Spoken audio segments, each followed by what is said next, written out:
Welcome to the deep dive. Today, we're really getting into a pivotal time in world history. That's right. The age of the big land-based empires, roughly 1450 to 1750. And we've got some great source material here that helps us unpack how these massive powers grew, what made them tick, and also the rivalries between them. Exactly. We're looking at how they actually worked, how they expanded.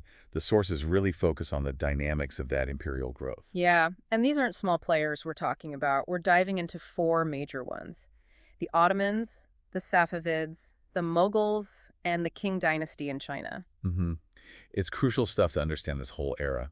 So think of this as your guide to getting a handle on that period. And what's really interesting looking at the sources is how these empires, though they were in different places, different cultures, they actually shared some key features. Okay, like what? Well, primarily their power was land-based, obviously, Yeah. controlling territory and resources. They all had this powerful drive to expand. And maybe the biggest common thread, the role of gunpowder weapons. Yeah. It was, well, revolutionary for them. Okay, let's dig into that. Starting with the Ottomans. Big players. Middle East, Southern Europe, North Africa, the most prominent Islamic empire of the time. Absolutely. They rose up after the Mongols declined back in the 14th century, and their early growth was pretty rapid. So what fueled that initial burst? The sources point to a couple of things. Yeah, two main drivers stand out. First, location, location, location. They grabbed control of the Dardanelles Strait. Ah, the waterway. Crucial choke point. Exactly. A perfect launch pad for expansion. And second, tying into that theme we mentioned, they were early adopters of gunpowder. They got good with cannons and guns, fast. And that really paid off, didn't it? I mean, the fall of Constantinople in 1453, that's huge.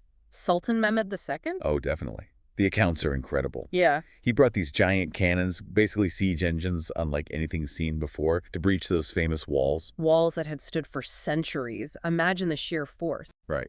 And once the walls were breached, Ottoman forces poured in. That was really the end of the Byzantine Empire. And they renamed the city Istanbul. Became the heart of their empire, didn't it? A crown jewel. Yeah. And by 1750, you look at a map, their territory was just vast, huge reach. Okay, so pivoting east a bit, Central Asia, we get the Safavid Empire, Persia, basically. Yep, they emerged early 1500s, also rising from previous Muslim territories after periods of fragmentation. And a really defining moment for them, according to our sources, was Shah Ismail declaring the empire Shia Muslim. That seems like a massive decision. It really was. Profound implications. You have to remember the historical context, the Shia-Sunni split in Islam. Right, the disagreement over Muhammad's successor, blood relative versus elected leader. Exactly. So by declaring Shia Islam the state religion, Shah Ismail instantly set the Safavids apart from their neighbors. Because the Ottomans to the west, the Mughals to the east, they were predominantly Sunni, weren't they? Predominantly Sunni, yes. So this move basically drew a sharp religious line in the sand. Made them something of an outlier. How did that play out? Internally versus externally. Well, internally, it solidified a distinct identity, rallied Shia followers. Right. But externally, yeah, it definitely ramped up tensions with those Sunni neighbors, created this inherent rivalry. And militarily, did they keep up? They did.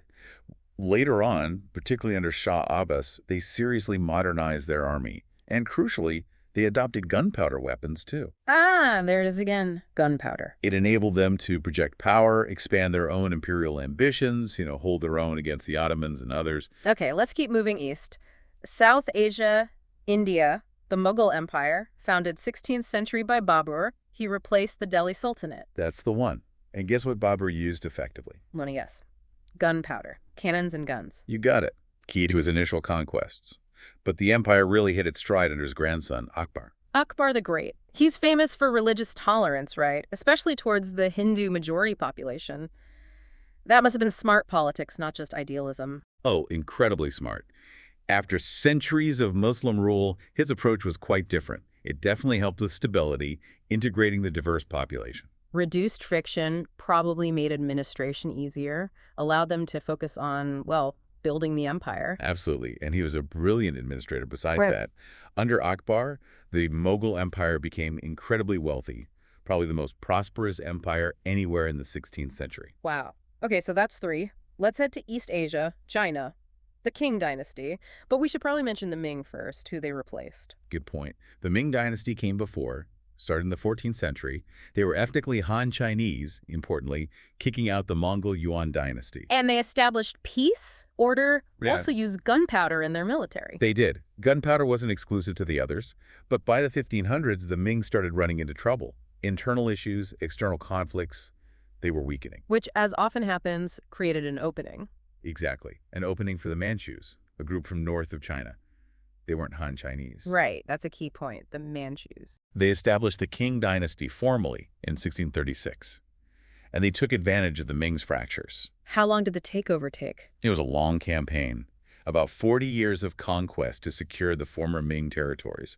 They pushed into Taiwan, parts of Mongolia too. 40 years, that's dedication. And that Manchu identity, being non-Han rulers over a vast Han population, that must have planted seeds for future issues. It definitely did. There was resistance, certainly in the early days. The Manchus had strategies, of course. They kept their own Manchu identity strong, but also used Han officials in the government, though often, in lower positions, a balancing act. A tricky one, I imagine. Okay, so we've got these 4 massive land empires, all expanding, all increasingly armed with gunpowder. Conflict seems inevitable. Almost unavoidable when empires push against each other's borders. And the sources give us some really good examples of these rivalries, often a mix of politics and religion fueling the fire. Right, like the Safavid-Mughal conflict. Yeah. The Mughal-Safavid War in the 1600s. Exactly. 2 major Muslim empires, neighbors, fighting it out. But with that key difference, Shia Safavids versus Sunni Mughals. So religion was definitely part of it. A big part. Both sides saw themselves as the legitimate power, the true inheritors of earlier Islamic dynasties. Plus, they both wanted more control over trade routes and territory in Central Asia, especially around the Persian Gulf. So it was belief and resources. And it wasn't just a quick war, was it? No. Decades of conflict, on and off. It ended up being pretty inconclusive, actually. A long stalemate, which tells you something about how evenly matched they could be, especially once both had gunpowder tech. Okay, another example. Moving continents. Africa. The Songhai Empire versus Morocco. The Battle of Tundi Bay. Yeah, a fascinating case. The Songhai Empire in West Africa had become really powerful and wealthy in the 16th century, controlled the trans-Saharan trade, gold, salt, you name it. But then they hit a rough patch, internal problems. Exactly, weakened from within. And the Moroccan kingdom to the north saw an opportunity. They wanted a piece of that lucrative trade. So they invaded, and the outcome was pretty decisive, wasn't it? Very decisive. The Moroccans won, largely because of one key difference. Let me guess again. Gunpowder. You're seeing the pattern. The Moroccans had firearms and cannons. The Songhai army largely didn't. Wow. So that technological gap was just devastating for the Songhai. Completely. It highlights just how much of a military advantage gunpowder provided in this era. It could topple established powers. Imagine facing those noisy, smoky weapons for the first time. Terrifying. Absolutely transformative. Okay, so as we wrap up this deep dive, what are the main takeaways from looking at these huge land empires between 1450 and 1750? Well, a few core things really stand out from the sources, I think. First, just the fundamental importance of land. Controlling territory, people, resources, that was the basis of their power. Right. They are land empires, after all. Second, this near constant drive for expansion. They weren't static. And third, underpinning so much of this is the crucial role of gunpowder technology. It enabled the expansion, shaped the warfare, decided key conflicts. Precisely. It was a massive catalyst for change in this period. So understanding these empires, Ottomans, Safavids, Mughals, Qing, and how they interacted, how they fought, it's really essential to grasp this whole chunk of global history. Definitely. And maybe a final thought for you, the listener, to chew on. Go on. Given how profoundly gunpowder reshaped these land empires, think about the longer-term effects. How did this military revolution continue to influence state building, the rise of nation-states later on, and the whole balance of global power? That's a big question. Something to definitely ponder.